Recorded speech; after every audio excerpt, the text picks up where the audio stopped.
મિત્રો, કેમ છો? મજામાં? મારી ચેનલમાં તમારા બધાનું સ્વાગત છે. હર હર મહાદેવ. તો હવે આપણે આજ પાછા આવી ગયા છીએ મહાદેવના દર્શને. જવાનું છે આપણે હાડીકા મહાદેવના દર્શને, અને અત્યારે હાડીકા પહોંચવામાં છીએ અને પુલ ઉપર ઊભા છીએ. મેં કીધું હાલો ત્યારે હવે આપણા દર્શક મિત્રોને માહિતી આપી દઈએ. હાડીકા મહાદેવ જઈએ એનો ઇતિહાસ ને એ બધું આપણે જોઈશું, મહાદેવના દર્શન કરીશું. અને ગામડાની અંદર છે એટલે નજારો તો તમારે કાંઈ જોવા કહેવા પણ રહે નહીં ભાઈ. પાછળ પુલ છે અને સરસ મજાનો નજારો છે.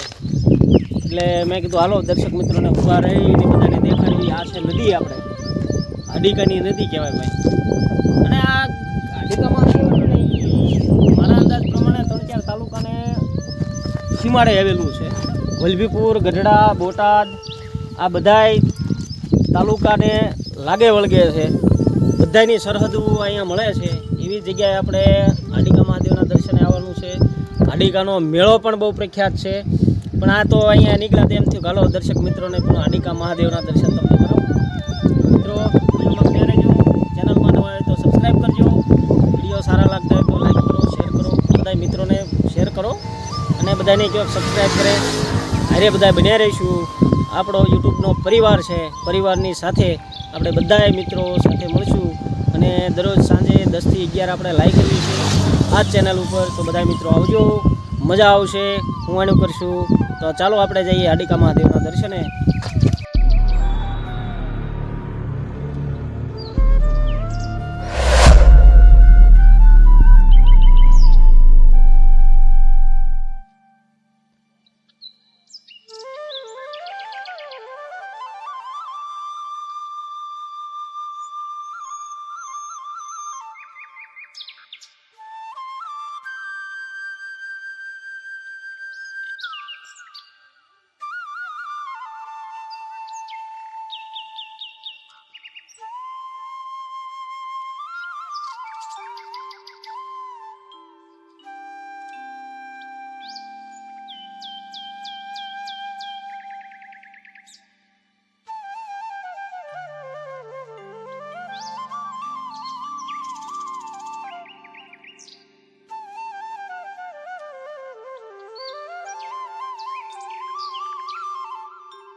હવે આપણે મિત્રો બધા આવી ગયા છીએ હાડીકેશ્વર મહાદેવ અને આશ્રમની અંદર છીએ. મહાદેવના દર્શન કરવા છે. સરસ મજાનો બગીચો છે અને બગીચાની અંદર આપણે મેં કીધું થોડીક માહિતી જોઈએ, તમને આશ્રમ બતાવું. બહુ જોરદાર છે, વિશાળ જગ્યામાં આવેલું છે અને બાપુ પાસે આપણે મહાદેવના ઇતિહાસ વિશે જાણવાનું છે અને દર્શન પણ કરવાના છે. હવે આમ તમને ઉપર છેલ્લી માહિતી આપું તો ગઢડાથી રોયશાળા રોડ ઉપર જઈ, રોયશાળા એની વચ્ચે આવે છે હાડીકા. એટલે એ ગામમાં મહાદેવના બેસણા છે એટલે હાડીકેશ્વર મહાદેવ તરીકે પ્રખ્યાત છે. બધાએ આવજો, મજા આવે એવું છે ભાઈ. અને હું તો મને મજા આવે એટલે હું તો તમને બધાને કહું મજા આવે એવું જ છે. તો હાલો આપણે ધીમે ધીમે જઈએ, આશ્રમ તમને દેખાડું કેવા બગીચા છે, અને એ સુંદર લીલોતરી વનરાયની અંદર મહાદેવના બેસણા છે. તો મહાદેવના દર્શન તો કરવાના જ છે આપણે. તો હાલો આપણે આગળ ધીમે ધીમે જતા તમને હું પહેલાં આશ્રમ દેખાડું, પછી આપણે મંદિરે જઈએ, મહાદેવના દર્શન કરવી. હાલો હવે આગળ આપણે ધીમે ધીમે જોતા જોતા જઈએ. બધું લીલી વનરાયની અંદર મહાદેવ બિરાજમાન હોય એટલે અનેરો આનંદ થાય ને એમ થાય કે હાલો મહાદેવના શરણે જવી, મજા કરવી ને મજા બધાને કરાવવી. દર્શન કરવાની તમથી મજા જ આવે ભાઈ.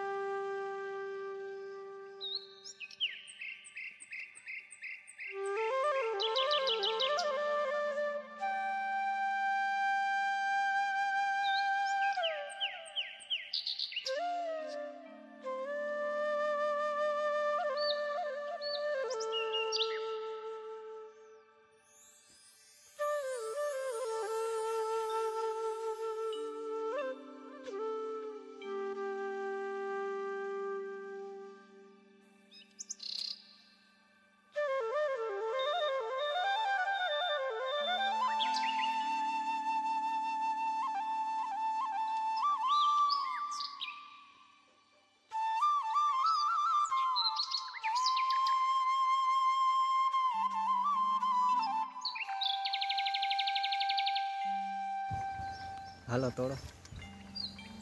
તો મિત્રો આપણે મહાદેવના દર્શને જઈએ તો ભગવાનને આપણે ફૂલ ચડાવવાના છે. એના માટે ફૂલ તોડીએ છીએ ભાઈ. ભગવાનના અને બધાને ખુશ રાખે એવી ભગવાનને પ્રાર્થના કરવી, ભોળિયાનાથને કે હે ભોળાનાથ અમારા બધા યુટ્યુબ ફેમિલીને સદાય માટે ખુશ રાખજો અને એમની બધી મનોકામના પૂર્ણ કરે. મિત્રો તમારા બધાના તરફથી હું ભગવાનને પ્રાર્થના કરું છું, બરાબર. એટલે ભગવાનને ફૂલ ચડાવવા છે એના માટે અમે બગીચાની અંદર આવ્યા છીએ અને ફૂલ ભેગા કરવી છે અને ભગવાનને રાજી કરવાની કોશિશ કરવી. હાલો થોડાક હજી ફૂલ અંદો ભેગા કરી દઈએ. ભગવાન ભોળાનાથના માટે આપણે કરેણના ફૂલ પણ થોડાક વીણવી.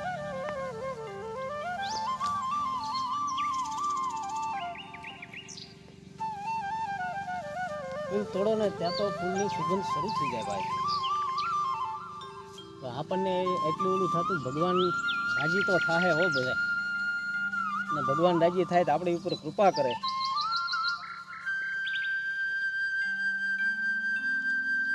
મિત્રો આપણે હાડકેશ્વર મહાદેવ આવ્યા છીએ એટલે દર્શન કરવી. મંદિરનો તમને નજારો આગળથી હું દેખાડું, પછી આપણે અંદર જઈએ. ભગવાન ભોળાનાથના આપણે દર્શન કરવા છે. હાલો તો મિત્રો હવે આપણે ફૂલ ભગવાનને ચડાવવા માટે ઉતારી લીધા છે, બરાબર. ભગવાનના માટે ફૂલ આપણે ચડાવવા માટે ઉતાર્યા છે ને આપણે પહોંચી ગયા છીએ મંદિરે. અહીંયા બાજુમાં મંદિર છે, મંદિરના તમે દર્શન કરો, બરાબર. જોરદાર મંદિર છે હાડકેશ્વર મહાદેવનું.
આપણે આવી ગયા છીએ હરકેશ્વર મહાદેવ. સીતારામ બાપુ, તમારો પરિચય આપો અને મહાદેવના ઇતિહાસ વિશે આપણે બતાવો. મારું નામ રીતેશભાઈ નવનીતભાઈ આચાર્ય, ગામ નિશિતપુર. પણ આ ભોળાનાથનું મંદિર જે આપણે મામડિયાચારણ જે થઈ ગયા, જે સ્વયંભૂ આ મૂર્તિ ઉત્પન્ન થયેલી, જે શંકર ભગવાને આપણે કીધેલું કે મામડિયા જા તારે 7 દીકરી અને 1 દીકરો થશે. એમ નહીં કઈ રીતે તમે આવશો? તો કે હું છોકરીઓ આવશે નાંગણી રૂપે આવશે, છોકરો નાગ રૂપે આવશે. તો કે ભલે. અને આ ગામ પહેલાં અહીંયા ઇતિહાસની અંદર એમ કહેવાતું હતું કે હાડીકા ગામ હતો, દાહા ખાસર તરીકે. અને ભોજ બાપુ અહીંયા રજવાડું ભોગવતા એ વખતે. અને ધંધુકા જે સ્ટેટની પુલીમાં અહીંયા હતું આ. અને એને જે ચડાઈ કરી પછી આ 12 ગામમાં વેસાઈ ગયું અને અહીંયા પટન કરી નાખ્યું. તે પછી આ મંદિરનું હમણાં નિર્માણ કરવામાં આવ્યું 2018ની અંદર. તે આ ગામની અંદર અત્યારે આપણે ભાદરવી સુદ અમાસનો મેળો એ ભરાય છે. આપણે તો બધાને મેળામાં આવવું, બાપાના દર્શન કરવા એવી અમારી નમ્ર વિનંતી.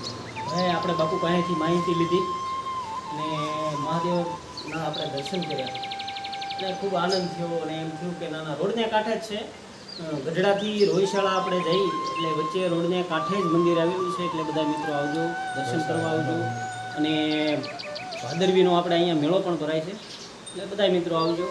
અને દર્શન આપણે કર્યા છે, ખૂબ આનંદ થયો. બાપુ આટલી માહિતી મળી, ખૂબ ખૂબ આભાર. હર હર મહાદેવ.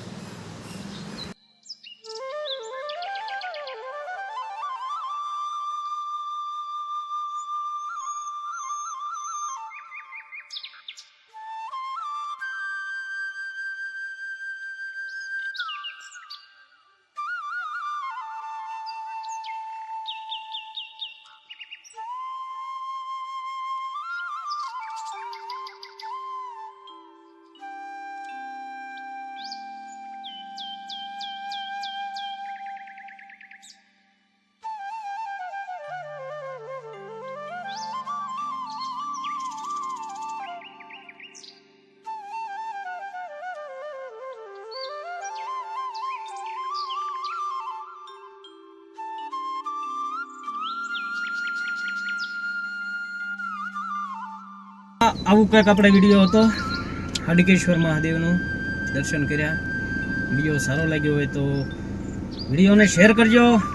યુટ્યુબમાં નવા આવ્યા હોય તો સબસ્ક્રાઈબ કરી દેજો. વિડીયોને શેર કરજો, લાઈક કરજો, કોમેન્ટ કરજો. તો મળીએ હવે આપણે નેક્સ્ટ વિડીયોમાં. ત્યાં સુધી હર હર મહાદેવ.